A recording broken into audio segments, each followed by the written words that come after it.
The former fighter pilot, test pilot, and astronaut will be the first to say he has more runway behind him than in front of him. But at age 90, he is far from retired. He is head of the John Glenn School of Public Affairs on the south edge of OSU's Oval.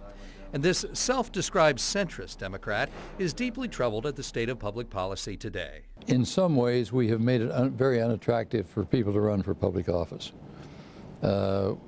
If you're even thinking about running for public office now, you might just well be prepared to put out all your medical records. And if you ever had a pimple anywhere on your back, you can bet somebody's going to misconstrue that into some weird disease of some kind. It's very titillating to want to get into all the background, every single thing that ever came up in anybody's background.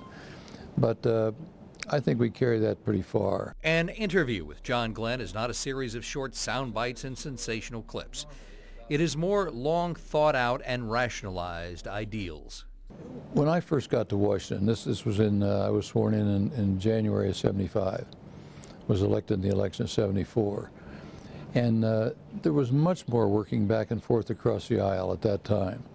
I worked very closely with several other Republican senators on getting legislation through. I worked on legislation they had initiated, and they did the same thing with me.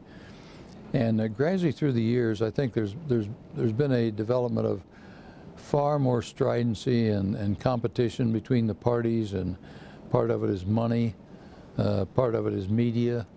I don't think there's any one reason for it, but I know we have to get back to working together if we're going to accomplish things for the country. The center is where progress really happens. And that's what I wanted to expand at that time. Getting young people interested in politics is the latest battle for this man who ran for president, served in the Senate, went into space twice, and flew more than 140 combat missions. I think every person owes it to this country to be interested in government and politics. In fact, a democracy doesn't function well unless people are interested. In Columbus, I'm Bowersock, NBC4.